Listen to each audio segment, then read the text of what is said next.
Hi, good morning Luzon, Visayas at Mindanao. Kumusta kayo ka-coffee? Nasaan man po kayong panig ng daigdig? Sige, quick live lang tayo ka-coffee dahil nandito tayo sa ibang bansa, no? Na-reject agad ka-coffee ng International Criminal Court itong dalawang hiling. Humiling agad. Matindi talaga itong kampo ni Tatay Digong eh. Hindi pa nga nagsisimula yung trial, humiling agad, dalawa agad yung kanilang kahilingan sa International Criminal Court. Hindi mo naman basta-basta mabubola International Criminal Court. Hindi mo basta-basta maimpluwensyahan yan. Nireject agad ka-coffee itong hiling ng kampo ni Digong, itong dalawang kanilang hiling. At actually, kung inyong napanood ka-coffee, medyo maikli lang naman yung proceedings dyan. Aabot ng mga 30 minutes lang yung proceedings dyan. Kung inyong napanood dyan, medyo nagde-demand agad yung kampo ni Digong kasi mabilisan daw agad, hindi sila nakapaganda. Ito yung sinasabi ni Major Day bukod doon sa sinasabi niya na kidnapping daw yan, sinasabi nila ng kanilang kampo na yung ginawa ay illegal yung pag-aresto, etc. At hindi sila nakapag-prepare kasi agad-agad nagkaroon agad ng pre-trial at hinarap agad si Digong. So parang kulang daw sila sa oras, humiling sila na sana next week na lang, etc. Pero anyway, ang susunod na pagdinig ay magaganap pa po yan sa September. So dito muna tayo sa nangyari kahapon, no? Siyempre, nakikita nyo itong presiding judge ka-coffee na very strict din itong presiding judge hindi mo siya mabobola As a preliminary point, it is useful to clarify the nature and limited scope of this first appearance hearing. Today's hearing is neither the start of the trial nor is it a confirmation of charges hearing. During today's hearing, no evidence will be collected or presented, and the issues of Mr. Duterte's guilt or innocence will therefore not be addressed. In accordance with Article 61 of the Rome Statute, the Court's founding treaty, and Rule 1211 of the Rules of Procedure and Evidence, the main purpose of this initial appearance is to answer three questions. Firstly, the Chamber must ensure that the person who was the subject of the arrest warrant has been informed of the crimes of which he is accused.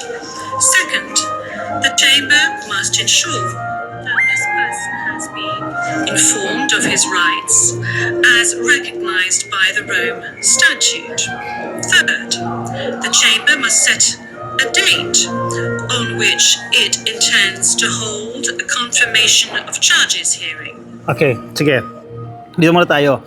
Just to summarize ka-coffee, yung mga hindi interested panoorin yung naging initial proceedings. Yung pinaka-purpose talaga ng tatlong ang pinaka-purpose ng initial proceedings na nangyari kahapon, tatlo lang yan. One, ipaalam kay Digong bilang siya ang suspect ano yung kanyang mga krimen na allegedly na-commit niya. Pangalawa, basahan siya kung ano yung mga karapatan niya under the International Criminal Court. Kung inyong mapapansin, very generous, very accommodating itong International Criminal Court. At pangatlo, sabihin kung kailan yung petsa, yung pleading, kung i-confirm ba ni Digong kung guilty ba siya or not guilty. Yun lang yan, sabihin kung kailan yung petsa, which is nangyari na po yan, na magaganap po yan sa September. So yun lang yung pinaka-purpose ka-coffee ng kanilang pagdinig, no, kahapon. So parang yung pinuputo dito ni Major Day, bakit kulang sila sa oras, hindi sila nakapag-gather ng mga dokumento or kung ano man yan, malinaw naman daw, sabi nga nitong presiding judge na ilang beses, in many occasions, inulit-ulit niya yan na ganyan yung mangyayari. Kasi ang request kasi nila Major Day, next week, baka pwedeng maurong ng next week. Siyempre hindi naman pumayag itong ICC kasi kung tutuusin ano lang naman yan kumbaga tinawag lang nilang hearing yan pero wala naman talagang naganap dyan kumbaga basic lang yung nangyari dyan yeah. Kahapon din ka-coffee, sinabay din yung kasi nakakakuha ng simpatya itong kampo ni Digong Pero dapat regardless kung medyo mahina na ito, kasi napapansin ko rin talaga medyo mahina na ka-coffee kung magsalita siya, di ba? Medyo hindi natin alam kung totoo na hirap na siyang bigkasin yung kanyang sarili, even yung kanyang pangalan, yung kanyang date of birth, yung kanyang place of birth, medyo hirap na ito magsalita. Hindi natin alam kung totoong yun talaga si Digong or parte lang yan ng kanyang acting, no? So ito, pakinggan din natin para magkaroon kayo ng idea, no? Yes, the middle name is Verna. The surname is Duterte.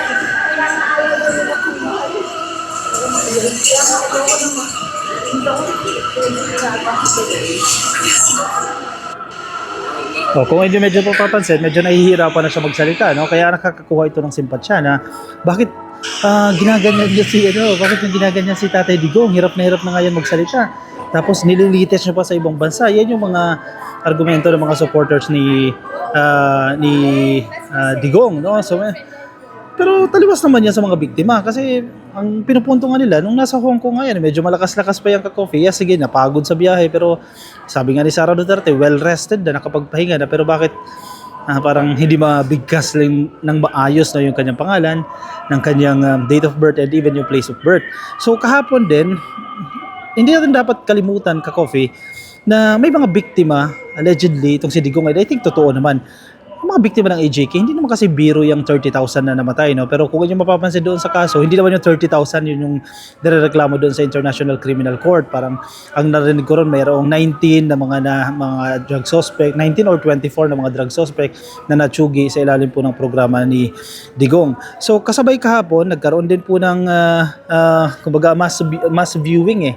Ito po yung inyo nakikita, yan po yung mga pamilya ng biktima na sabay-sabay nilang pinanood yung pre-trial dyan po sa International Criminal Court. Hawak-hawak nila ng yung mga litrato, medyo maliwanag lang masyado sa lugar ko. No? Hawak-hawak nila yung mga litrato ng kanilang mga kamag-anak na natsugi sa ilalim ng administrasyon po ni Digong, sa ilalim ng kanilang tukhang. Yan ang esensya nitong pagdinig na ito, ka-coffee. Huwag kayong madadala doon sa lagay ng kalusugan ni Digong, yung sitwasyon niya, yung health niya. Huwag kayong madadala doon kasi we have to remember, ang tunay na biktima dito, ka-coffee, yung mga chinugi na hindi binigyan ng due process, mga tinukhang na hindi binigyan ng pagkakataon na ipaliwanag yung kanilang mga sarili, hindi nila binigyan ng chance yan, di ba? Tapos ngayon magdedemand sila ng due process. Hindi natin kalimutan na marami po ang biktima. At ito yung mga patunay. Yan yung mga patunay. Di ba? Hawak-hawak nila yung mga litrato. Kami yung biktima dito at hindi si Digong ang biktima dito. Si Digong ang suspect dito at kami ang biktima. Yan yung gustong isigaw dito ng mga pamilya ng mga natsugi sa ilalim po ng tukhang. Kaya dapat si Bato, dapat managot din itong si Bato eh. Dapat isunod na itong si Bato eh. Dahil may panaragutan din siya eh. Basahin natin, ka-coffee, itong headline ng Philstar, no? Duterte ikulong. Yan talaga yung sinisigaw ng mga pamilya, ng mga biktima. Ikulong yan. Huwag kayong magpaawa dyan. Di ba? Yung pagbagal-bagal na kanyang salita, yung kanyang old age, hindi ka naman kasing, hindi porket patanda ka na, hindi mo na ticket yan para gumawa ka ng masama. I hope nagigets nyo yung punto ko, ka-coffee. Kasi 80, 90 years old ka na, ano yun? Dahil matanda ka na, pwede ka nang gumawa ng kasalanan. 60 years old ka na, senior citizen ka na, pwede ka nang gumawa ng kasalanan. Unfair yan. Diba? Hindi ba sinasabi sa ating batas eh, na pag dumating ka ng 70, 80 or 60, pwede ka nang gumawa ng kasalanan eh. Mali pa rin yan. Pangalawa, maraming ginawa si Digong, yan ang sinasabi nila. Pinaganda ni Digong ang Pilipinas. Again, ticket niya na ba yun para gumawa ng masama? Dahil pinaganda niya ang Pilipinas? Diba? Hindi naman sinasabi rin sa ating konstitusyon, sa ating mga batas, na sige, gumawa ka muna ng masama, construct ka muna ng mga tulay, and then eventually pwede ka na gumawa ng masama. Hindi yan. Malinaw na hindi pwedeng gawin ni Digong yan. Kaya ito yung sinisigaw ng mga pamilya. Ikulong talaga yan si Digong.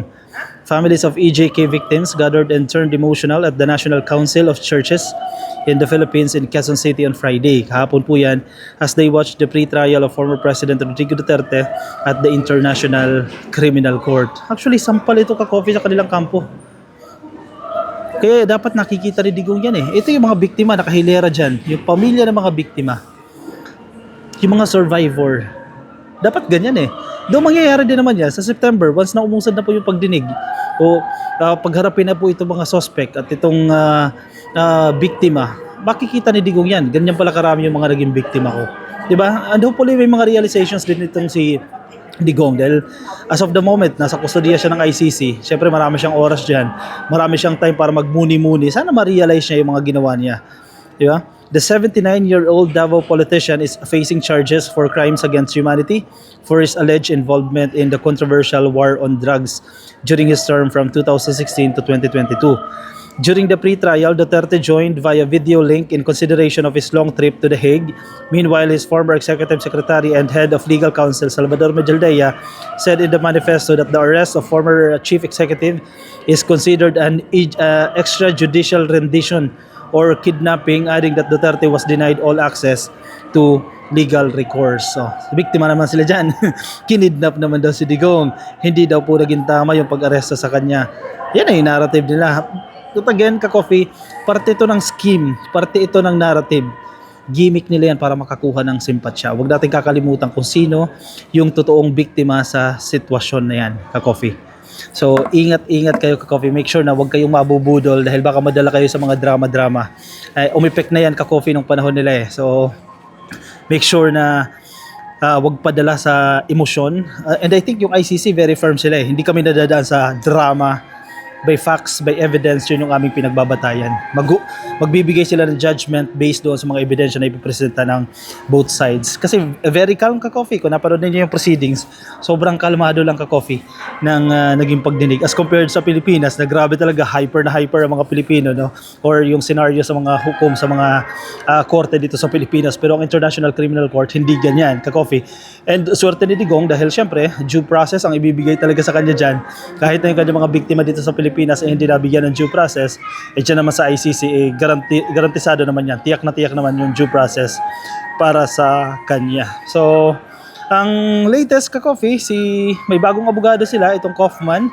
Yan po yung latest natin ngayon. And then meron din po itong si Sara Duterte, tinalaga din yan, ka-coffee, na magiging parte ng council ni Digong and sila Harry Roque, ganoon din po siya. Sige, ka-coffee, i-komento ang inyong opinion, reaction para mabasa po yan ng iba nating mga ka-coffee. Medyo short lang, medyo hindi tayo masyadong focus ngayon dahil medyo maingay yung lugar natin, no? Kung maririnig nyo sa background, may mga opera na tumutugtog. Siya, ka-coffee, ako ipansamantala mo na magpapaalam sa inyo yung mga nasa Facebook. Make sure na kayo po yung naka-follow na sa ating Facebook page. Please like and follow. Yung mga nasa YouTube, click lang po na subscribe and hit the notification icon para updated kayo sa ating mga bagong upload. Siya, ako ipansamantala mo na magpapaalam. Ingat, ka-coffee, nasa naman po kayong panig ng daigdig. Bye-bye.